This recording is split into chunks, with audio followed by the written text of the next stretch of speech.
네, 오늘 말씀의 제목 가장 큰 감사 대림 이런 제목으로 함께 은혜 나누도록 하겠습니다. 같이 한번 제목 읽어볼까요? 가장 큰 감사 대림. 네, 감사합니다. 그 목회자로서 이렇게 교인들이나 청년들을 신방하다 보면요, 그 사람들 교인들을 크게 두 부류로 좀 나눠볼 수가 있습니다. 첫 번째 부류는 상당히 공격적인 사람들이 좀 있어요. 그리고 두 번째 부류의 사람은 항상 피해 의식에 젖어 있는 사람들이 있어요. 물론 세 번째 부류 아무 문제도 없고 성품도 좋고 신앙 좋은 사람들도 있습니다만 그분들은 제외해놓고 이 두 가지 부류에 대해서 잠깐 이야기를 해보려고 합니다. 첫 번째 부류의 사람은 좀 공격적인 사람이에요. 무슨 일을 하든지 어떤 대화를 하든지 항상 사납게 이야기하고요. 말이 무섭고 남에게 상처 주는 말을 하는 그런 사람들이 있습니다. 이런 사람들은 어떤 사실을 이야기하더라도 그 사실을 곧이곧대로 받아들이기보다는 항상 의심하고 비꼬고 비아냥거리면서 사람의 마음을 이렇게 찌르는 그런 말을 하는 사람들이 있더라고요. 이런 사람의 주변을 보게 되면 사람이 없어요. 왜냐하면 늘 공격적으로 말을 하다 보니까 주변에서 사람들이 다 떠나가게 되는 거죠. 친구들도 떠나가게 되고 심지어 가족들도 멀리하게 되는 경우들이 있게 됩니다. 두 번째 또 하나의 부류는 이제 피해 의식에 늘 젖어 있는 사람들이 있습니다. 나는 누구 때문에 실패했고 나는 그래서 억울하다. 나는 항상 피해자다. 나는 잘못이 없다. 이렇게 생각하는 사람들이 있습니다. 이렇게 이야기하면서 억울해하는 사람들이 있는데 마찬가지로 이런 사람들 주위에서는 사람들이 없어요. 왜냐하면 늘 불평불만하고 나 힘들다, 어렵다, 억울하다 이렇게 얘기하니까 주변에 있는 사람들도 그런 우울감을 경험하게 되니까 사람들이 자꾸 떨어지게 된다, 떨어져 나가게 된다, 멀어진다라고 하는 거죠. 이런 두 부류의 사람들에게는 공통적으로 없는 두 단어가 있습니다. 어떤 단어냐면 감사와 사랑이 없어요. 감사와 사랑. 공격적인 사람은요, 감사하지 않아요. 남을 사랑하지도 않습니다. 또 피해 의식에 젖어 있는 사람도 감사하지 않습니다. 사랑하지 않습니다. 무슨 은혜를 입어도 무슨 놀라운 일을 경험해도 감사하지 않아요. 늘 공격적이고 자기가 피해를 보았기 때문에 다른 사람을 사랑할 수 있는 여유도 없습니다. 사랑하는 등대가족 여러분, 행복해지고 싶으십니까? 네. 대답 안 하시는 분들은 행복해지기 싫으신 거예요? 다시 한번 물어보겠습니다. 사랑하는 등대가족 여러분, 행복해지고 싶으십니까? 네. 그러면 감사하고 사랑하시기 바랍니다. 아멘. 반대로 이야기하면 감사하고 사랑한다면 그 사람은 행복한 사람이라는 거예요. 아멘. 내가 많이 가졌다, 적게 가졌다가 중요한 게 아니고요. 그것과 상관없이 내가 누군가를 사랑하고 존경할 대상이 있다면 그건 행복한 일이고요. 또 누군가가 나를 사랑해주고 나를 존중해준다면 그 자체만으로도 행복하고 감사한 일이죠. 그래서 내가 작은 것에 감사할 줄 알고 감격할 수 있고 누군가 베풀어주고 사랑해줄 대상이 있다면 그 사람이 바로 행복한 사람이라는 거예요. 영국의 종교학자이자 아주 위대한 영성가였던 윌리엄 로는 이런 이야기를 한 적이 있습니다. 같이 한번 읽어볼까요? 시작. 만족과 행복을 가장 빨리 찾는 비결은 범사에 감사한 데 있다. 다시 한번 읽어볼까요? 시작. 만족과 행복을 가장 빨리 찾는 비결은 범사에 감사한 데 있다. 그래요. 행복하는 것은요, 딴 데 있는 게 아니에요. 사랑하고 감사하는 데서 행복해질 수 있다는 겁니다. 오늘 우리가 함께 읽었던 본문에는요, 이 나병 환자라고 하는 병을 가진 사람들이 10명이 등장합니다. 개역개정 성경에서는 모두 나병 환자라고 기록을 하고 있는데 개역개정 이전판인 개역 한글판에서는 문둥병이다 이렇게 표현을 했어요. 이 문둥병은 오늘날 어떤 병인가? 오늘날로는 한센병이다 이렇게 지칭하고 있습니다. 모두 같은 병이에요. 나병, 그리고 문둥병, 그리고 오늘날의 한센병. 이 한센병은 어떤 병이냐면은 피부병입니다. 피부에 종기가 생기는 그런 병인데요. 이렇게만 들으면 별로 무서운 병이 아닌 것 같지만 이 병이 무서운 이유는 그 나균으로 인해서 사지가 무감각해져요. 그리고 촉각이 그리고 이 온도 감각이 무뎌진다는 거죠. 이게 무서운 거예요. 이 피부병 자체는 큰 위험이 아니지만 그 당시에는 위생 상태가 이 신약 시대에는 위생 상태가 좋지 않았잖아요. 지금처럼 좋지 않았기 때문에 이 작은 감염에도 이것이 곪는다는 거죠. 예전에는 다 맨발로 다녔거나 아니면 샌들로 다녔으니까 발에 상처가 많이 났습니다. 그래서 주인이 집에 돌아오게 되면 꼭 하인이 어떤 일을 했냐면 발을 닦아주는 일을 했잖아요. 예수님도 제자들의 발을 닦아줬습니다. 그것처럼 사람들이 밖에 나갔다 오면 꼭 하는 습관이 뭐냐면 발을 닦는 거예요. 발을 닦으면서 뭐예요? 상처는 없는지, 다친 데는 없는지 하인들이 그걸 체크하는 거거든요. 발을 씻겨주면서.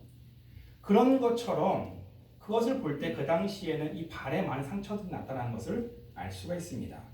문제는 이 한센병에 걸리면 이 감각이 무뎌지기 때문에 내가 상처가 났는지 안 났는지를 몰라요.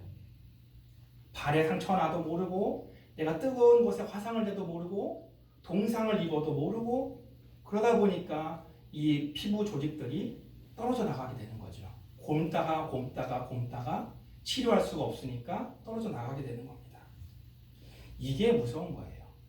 피부병 자체는 무서운 게 아니지만 그 후속 조치가 없기 때문에 여기서 많은 사람들이 죽거나 피부가 허물어지고 손발이 잘려나가고 코끝이 잘려나가고 눈썹이 내려앉는 이런 징그러운 모습들이 나타나게 된 거죠.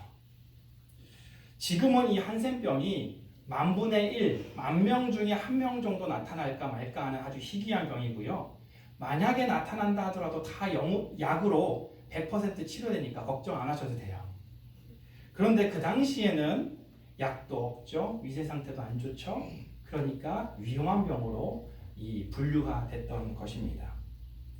그런데 이 나병, 이 무서운 또 하나의 이유가 있는데 이 단순히 아픈 것 이외에 더 무서운 이유는 뭐였냐면은 이 손가락이 잘려나가고 얼굴이 허물어지고 이런 모습을 보니까 흉측하잖아요. 그러니까 사람들이 어떻게 생각하냐면 저 사람은 하나님의 저주를 받아서 저렇게 된 거야 라고 하는 선입견이 생겼어요.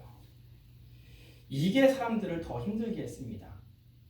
실제로 이 한센병, 나병은 전염성이 매우 낮은 피부병입니다만 사람들이 혹시 나도 없는 거 아니야 라고 하는 두려움 때문에 그 사람들을 멸시했고 천대했고 그리고 하나님의 저주를 받은 사람이기 때문에 나는 저 사람과 접촉할 수 없어 라고 그 사람들을 경멸했습니다. 하는 수 없이 이 나병 환자들은 마을에서 동떨어져서 마을에서 떨어진 어떤 광야랄지 동굴에서 숨어서 살 수밖에 없게 되었습니다. 이런 나병, 문둥병, 한센병을 가진 사람이 오늘 누가복음 17장에 보니까 10명이 나옵니다. 10명. 놀랍게도 그 10명의 한센병 환자, 이 나병 환자가 예수님의 말씀으로 고침을 받게 돼요. 오늘 본문 말씀 13절, 14절입니다. 같이 한번 읽어보겠습니다. 시작. 소리를 높여 이르되 예수 선생님이 우리를 불쌍히 여기소서. 너를 부시고 이르시되 가서 제사장들에게 너희 몸을 보이라 하셨더니 그들이 가다가 깨끗함을 받은지라. 아멘. 자, 10명이 고침을 받았어요. 예수님께서 제사장에 가서 몸을 보여라 라고 하는 그 말과 함께 그들이 가는 도중에 깨끗함을 받게 되었습니다. 문제는 10명이 고침을 받았음에도 불구하고 예수님께 돌아와 감사 인사를 한 사람은 몇 명이에요? 1명밖에 없었다라고 하는 겁니다. 15절과 16절입니다. 같이 한번 읽어보겠습니다. 시작. 그 중에 한 사람이 자기가 나은 것을 보고 그 소리로 하나님께 영광을 돌려 돌아와 예수의 발 아래 엎드려 감사하니 그는 사마리아 사람이라. 10명 중에 1명만 돌아왔어요. 10분의 1인 거죠. 그러니까 오늘날 우리 비율로 한번 생각해 보면 전체 인구 중에 감사할 줄 아는 사람이 10분의 1 정도밖에 안 될 수 있다라고 하는 하나의 유추로도 생각해 볼 수 있습니다. 자, 어찌됐건 이 10명 중에 한 명만 예수님께 와서 감사 인사를 했어요. 예수님께서 조금 섭섭하셨던지 아니면 속상하셨던지 이유는 잘 모르겠습니다만 예수님께서 조금은 격양되는 목소리로 이렇게 이야기하십니다. 17절, 18절 같이 한번 읽어보겠습니다. 시작. 열 사람이 다 깨끗함 받지 아니하느냐? 그 아홉은 어디 있느냐? 이 이방인 외에는 하나님의 영광을 돌리러 온 자가 없느냐? 가슴 뜨끔한 이야기가 아닐 수 없습니다. 예수님께서 이야기하실 때 어찌 9명은 어디 갔느냐? 어찌 그 9명이 이 한 이방인만도 못하냐? 이렇게 꾸지람을 하고 있는 모습을 보게 될 수 있습니다. 자, 제가 이 말씀을 묵상하면서 그럼 이 9명은 도대체 어디 갔을까? 왜 예수님께 와서 감사 인사를 하지 않았을까? 제 나름대로 막 상상력을 동원해가지고 또 최대한 그 사람들을 합리화하면서 나름대로 변명거리를 좀 찾아봤어요. 그러니까 5가지로 변명거리를 찾아볼 수 있겠더라고요. 그 9명의 변명거리를 한번 이야기해 보도록 하겠습니다. 첫 번째, 왜 안 왔을까? 이건 제 상상입니다. 성경에 없는 내용이에요. 제 상상입니다. 첫 번째, 오랫동안 마을에서 격리해서 살다 보니까 가족들을 그동안 못 만났잖아요. 그러니까 가족들을 얼마나 보고 싶겠어요. 내 새끼, 내 처, 얼마나 보고 싶겠어요. 그래서 가족들을 먼저 좀 보러 가지 않았을까? 그런 생각을 좀 해봤어요. 두 번째, 예수님께서 제사장에 가서 몸을 보여라 라고 했잖아요. 가는 도중에 병 고침을 받았기 때문에 조금은 아직 의아했을 거예요. 내가 진짜 다 나은 게 맞을까? 그런 생각 때문에 의원에게 갔든지 제사장에게 가서 내가 고침받은 것을 좀 확인하고 싶었을 것 같아요. 그래서 예수님께 가지 못하지 않았을까? 이런 생각도 해봤습니다. 세 번째, 내가 지금 고침받긴 했는데 혹시 한 일주일이나 한 달 있다 재발하는 거 아니야? 이런 생각이 또 들 수 있잖아요. 워낙 이게 무서운 병이니까. 그래서 조금 지켜보고 한 달쯤 돼보고 완치됐다 싶으면 그때 가서 인사해야지 라고 생각했을지도 모르겠어요. 네 번째, 지금까지 동굴에서 또 광야에서 격리 생활을 하다 보니까 수중에 돈이 없잖아요. 그러니까 내가 지금 감사하러 가기보다는 대충 감사하기보다는 좀 제대로 준비해서 조금 좀 준비한 선물을 가지고 나중에 가야겠다 이렇게 생각했는지도 모르겠어요. 마지막 5번째 변명거리, 이게 이렇게 다 4가지 변명거리를 따져보니까 곰곰이 생각해보니까 예수님이 별거 한 거 없는 것 같거든요. 만약에 예수님이 안수를 해서 고쳐주셨다든지 무슨 막 빛을 막 발하셔서 고치셨다면 이게 분명히 예수님이 고친 거 맞는데 예수님이 뭐라고 하셨어요? 제사장에 가서 몸을 보여라. 이 한마디 하셨거든요. 그러니까 약간 이제 처음에 예수님이 고쳐주신 것 같은데 곰곰이 생각해보니까 좀 아리송하거든. 예수님이 고쳐준 건지 아닌 건지 자가 치유된 건지 안 된 건지 예수님은 그냥 우리를 떠넘긴 건 아닌지 이렇게 고민하다 보니까 예수님이 고쳐주신 거 아닌 것 같아가지고 굳이 뭘 감사할 필요가 있나 해서 감사를 안 한 건 아닐까 이렇게 생각을 해봤어요. 자, 어찌됐건 변명거리가 어찌됐던 간에 9명은 감사를 했어요? 안 했어요? 안 했습니다. 제가 이렇게 변명거리를 생각해 보니까요, 생각하면 생각할수록 감사하기가 어렵더라고요. 감사 안 할 이유를 더 찾게 되지 더 감사할 이유를 찾게 되진 않더라고요. 이걸 보니까 인간이라고 하는 거가 감사가 자연스럽게 흘러나온 건 아닌 거구나 그런 생각을 하게 됩니다. 자, 이제 우리 차례입니다. 이제 우리 성도님들 차례예요. 여러분들이 생각해보고 대답해보는 시간입니다. 여러분에게 이런 질문을 드리고 싶습니다. 여러분이 나병에 걸렸던 환자입니다. 여러분이 고침을 받았어요. 예수님께 돌아가서 감사 인사를 하겠다 하시는 분 속으로 한번 손을 들어보세요. 아마 대부분 나는 갈 거야 이렇게 생각하실지 모르겠어요. 자, 그런데 이렇게 한번 현실적으로 생각을 해볼게요. 여러분은 이곳 필라델피아에 사시는 나병 환자였어요. 그런데 저기 소문을 들으니까 뉴욕에 아주 신통하게 병을 고칠 수 있는 예수님이라고 하는 분이 나타났어요. 내가 지금 나병에 걸렸고 막 지금 손이 막 곪고 이러니까 단숨에 달려가서 예수님께 고침을 받고 싶겠죠. 그러니까 뉴욕까지 가는 건 일도 아닙니다.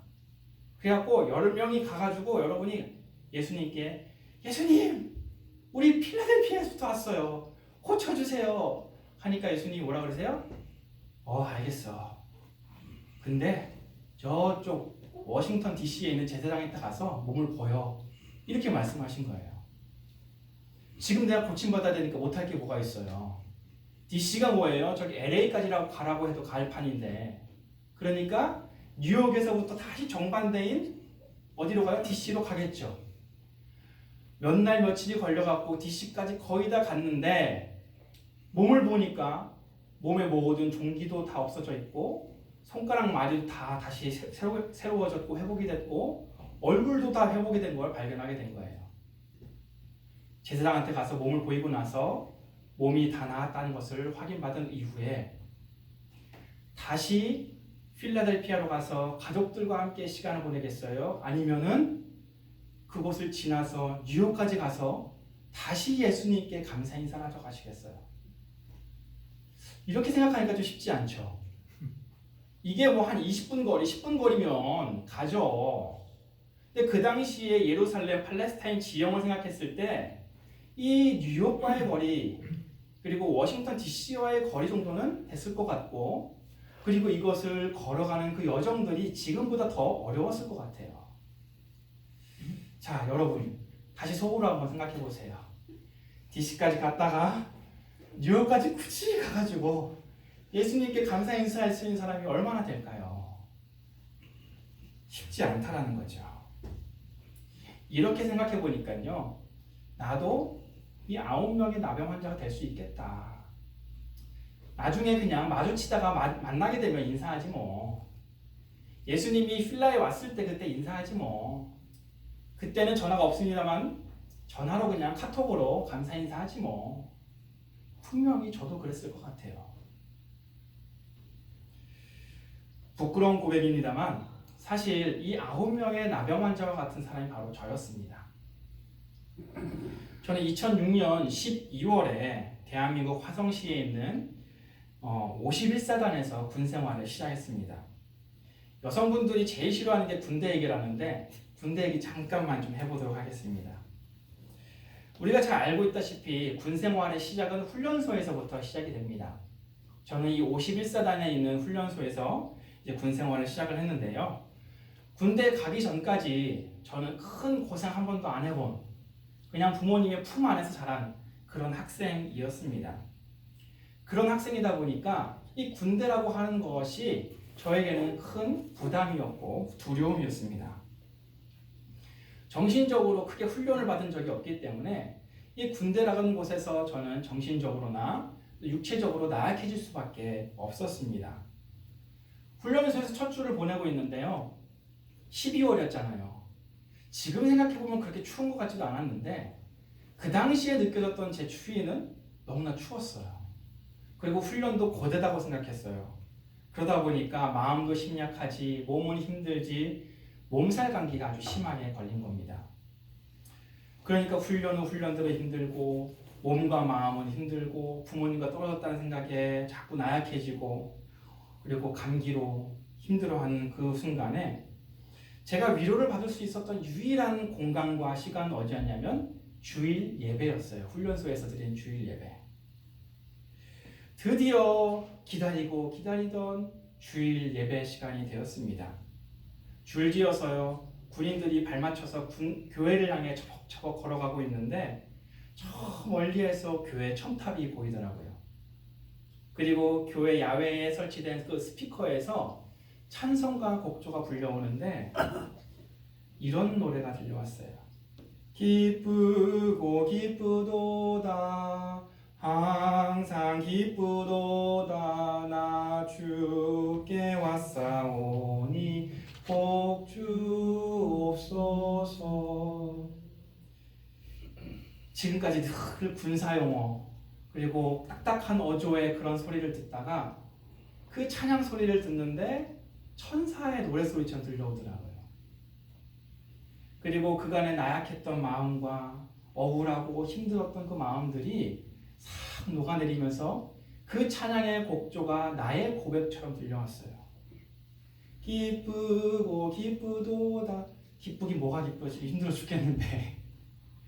근데 그 다음에 가사가 뭐예요? 나 주께 왔사오니 복주옵소서. 이게 너무 내 마음 같은 거예요. 하나님, 나 고생하다가 이제야 주님께 옵니다. 이제야 교회 왔어요. 복 주세요. 하면서 쭉 눈물을 흘렸던 기억이 납니다. 하나님, 너무 힘들어요. 아파요. 죽겠어요. 근데 나 이제 주님께 왔으니까 앞으로 내 군생활 책임져 주세요. 복 주세요. 건강 주세요. 좋은 사람 만나게 해주세요 하면서 펑펑 울면서 주일 예배를 드렸던 기억이 납니다. 제가 그날 그 예배 가운데 얼마나 큰 은혜와 감격을 받았는지 그 감격은 지금까지도 이어지고 있고요. 재밌는 사실 하나 말씀드릴까요? 그날 목사님이 무슨 설교를 했는지 아무 기억도 안 나요. 그날 찬양대가 어떻게 찬양을 불렀는지 무슨 찬양을 불렀는지 기억나지 않아요. 그런데 확실한 것은 제가 그날 엄청난 은혜를 받았다는 사실이에요. 바꿔서 이야기하면 은혜 받는데 사실 담임 목사님의 말씀이 중요한 게 아니에요. 찬양대의 찬양이 중요한 게 아니에요. 중요한 건 뭐냐면 내 갈급한 심령이 중요하다는 거죠. 내가 죽게 생겼으면요 매달리게 돼 있어요. 아무리 목사님의 말씀이 좋지 않아도 상관없어요. 내가 지금 갈급한데 그러면 하나님께서 그 은혜 가운데 놀라운 은혜를 주신다는 거죠. 아멘. 그렇게 큰 은혜를 받았어요. 돌아오는 길에 제가 한 가지 결심을 했습니다. 내가 기필코 자대 배치를 받으면 이 전승교회, 그 51사단에 있던 교회 이름이 전승교회였는데 그 전승교회에다가 편지를 보내가지고 감사의 그 마음을 좀 전해야겠다. 감사원금을 좀 해야겠다. 제가 결심을 했습니다. 그리고 그 은혜와 감격으로 훈련소를 잘 마치고 자대 배치를 받았어요. 자대 배치 받은 다음에 가장 먼저 해야 될 일이 뭐예요? 감사 편지 쓰고 감사원금 보내는 거죠. 했을까요? 안 했을까요? 안 했습니다. 어떻게 그렇게 잘하세요? 이게 사람 마음이 화장실 들어갈 때랑 나올 때랑 다르다고. 자대 배치 받으니까 이제 좀 군생활 편하고 그때 은혜 받은 걸로 하나님께서 정말 좋은 자대로 배치받게 하시고 편하게 군생활 하다 보니까 감사 인사하는 걸 다 까먹은 거예요. 2년이 지났어요. 제가 그때 생각한 게 맞다. 그때 못했으니까 제대하면 꼭 해야겠다. 제대해서라도 꼭 해야겠다. 군대니까 군생활이니까 내가 여력이 없었으니까 못했으니까 제대해서라도 꼭 해야겠다 결심했어요. 제대해서 했을까요? 안 했을까요? 안 했어요. 안 했어요. 그러니까 제가 그 9명의 그 나병 환자 같다라고 이야기하는 거죠. 자대 배치 받고서도 안 했고요. 제대하고도 안 했어요. 그냥 그렇게 잊혀졌습니다. 그리고 무려 10년이 지나가지고 2019년에 제가 한 교회에서 청년부 사역을 하고 있는데 추수감사절을 맞이하면서 감사절기에 대한 설교를 막 준비하고 있었어요. 근데 그 생각이 탁 나는 거예요. 청년들한테 감사해야 됩니다. 감사하십시오라고 설교를 하려고 하는데 이게 찔려가지고 감사 설교를 못 하겠는 거예요. 그래가지고 청년들한테 솔직하게 고백했습니다. 내가 이런 감사하지 못한 삶을 살았는데 여러분에게 차마 감사하라고 인사를 못하겠다. 권면을 못하겠다. 그렇게 설교를 하고 그날 저녁에 바로 감사 편지와 감사원금을 보냈어요. 여러분, 감사가 이렇게 힘든 거예요. 저조차도 10년 동안 질질질질 끌다가 겨우겨우 감사 인사를 했던 게 바로 저예요. 자, 그러니까 이 10명 중에 고작 한 명만 와서 감사 인사를 한 거예요. 이건 뭔 얘기냐? 감사 인사하는 게 어렵다는 거예요. 사람한테도 감사 인사하는 게 이렇게 어려운데 하물며 보이지 않는 하나님께 감사하는 건 얼마나 어려운 일이겠어요. 자, 그러면 이 10명 중에 한 명 감사 인사를 드렸던 사마리아인은 어떻게 감사할 수 있었을까? 우리가 잠깐 그 감사의 방법을 좀 오늘 성경을 통해서 살펴보려고 합니다. 이 사마리아인은 어떻게 감사했을까? 감사의 방법 첫 번째는 깨달음의 감사였습니다. 같이 한번 읽어보겠습니다. 시작. 깨달음의 감사. 깨달음의 감사. 그래요. 내 병이 고침받은 게 하나님께서 고쳐주셨다라고 하는 깨달음이 있어야 돼요. 그걸 인정해야 돼요. 그럴 때 그 사람은 감사할 수 있습니다. 아까 제가 설교 서두에 말씀드렸죠. 공격적인 사람, 피해의식에 젖어있는 사람은 감사할 줄 모른다고요. 그 사람은 왜 그러냐면 깨닫지 않아서 그래요. 어떤 감사할 일이 있어요. 그런데 이걸 감사할 일로 깨닫지 않는 거예요. 왜 이걸 나한테 주지? 이건 뭐지? 의심하고 비아냥거리고 뭔가 저희가 있을 거라고 자꾸 비판하는 거죠. 그러다 보니까 깨닫지 않으니까 감사 안 하는 거예요. 우리가 깨달을 때, 인정할 때 감사할 수 있어요. 이 10명의 나병 환자는 제사장에 가는 그 길에 병고침을 받았는데 그 중에서 이게 정말 예수님께서 고쳐주신 거구나라고 하고 깨달음을 얻은 사람은 단 한 명이었다는 거예요. 그 9명은 이게 예수님으로부터 고침을 받았는지 그냥 자연 치유가 된 건지 우연의 일치인지 그렇게 생각했다는 거죠. 우리가 감사를 감사로 깨달을 수 있기를 바랍니다. 아멘. 정말 작은 일에도 단 한 가지에도 이거는 하나님께서 나에게 주시는 거구나 라고 하는 은혜를 은혜로 받고 감사를 감사로 받을 수 있는 저와 여러분이 되기를 간절히 소망합니다. 아멘. 두 번째는 단순함의 감사입니다. 같이 한번 읽어볼까요? 단순함의 감사. 단순함의 감사. 그래요. 자꾸 변명거리를 생각하면 안 돼요. 자꾸 생각하게 되면요, 안 할 생각을 하게 되지 할 생각을 안 한다는 거죠. 여기 물 한 잔이 있다고 한번 생각해 보세요. 딱 물 한 잔을 보고 나를 위해 물 한 잔이 있네? 라고 생각하고 바로 감사를 해야 되는데 이거를 조금 생각하면요 감사를 안 하게 돼요. 어떻게 하게 되냐? 이거 누가 놨지? 혹시 누가 침 뱉은 거 아니야? 나 앞으로 살 날이 많은데 요 한 잔 갖고 내가 살 수 있을까? 그럼 점점 불평의 수렁에 빠지게 되는 거예요. 또 뭐라고 생각해? 물 한 잔 갖다 놓는 거 뭐 어려운 일이라고 그냥 정수기에 갖다 놓으면 되는데 이건 감사할 일인가? 이렇게 생각하게 되는 거죠. 감사는 단순함에서 비롯돼요. 아멘. 자꾸 변명거리 생각하면 안 하게 된다는 거죠.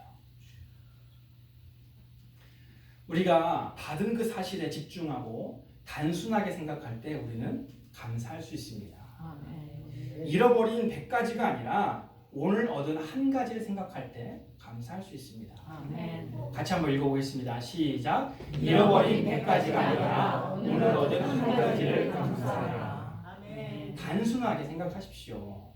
잃어버린 것을 자꾸 생각할수록 내 감사는 점점 작아지고 내 감사가 작아지면 작아질수록 나는 불행하게 돼요. 감사와 행복은 연결되어 있기 때문이죠. 마지막으로 이 사마리아인이 감사할 수 있었던 세 번째 이유는 뭐냐면 즉시 감사했다는 거예요.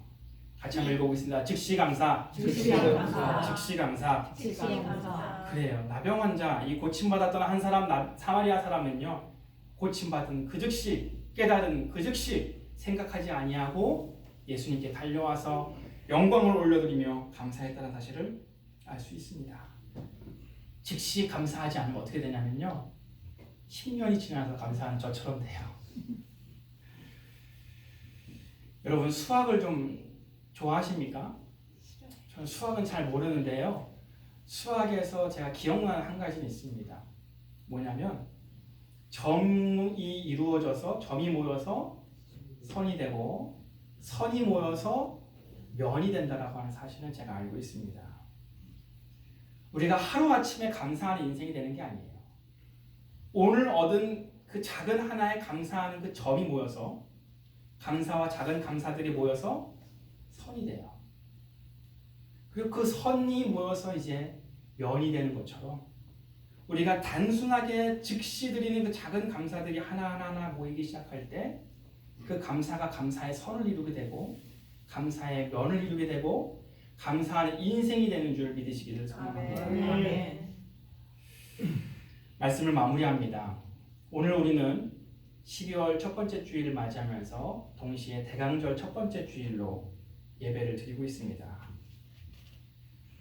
이 대강절, 대림절은 어떤 날이냐면 대림, 기대하고 기다린다 대자이고요. 림은 임재할 때 임자예요.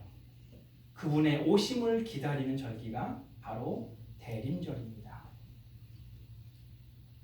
누가 이 땅 가운데 오셨습니까? 예수 그리스도께서 이 땅 가운데 오셨어요. 그 예수님은 누구십니까?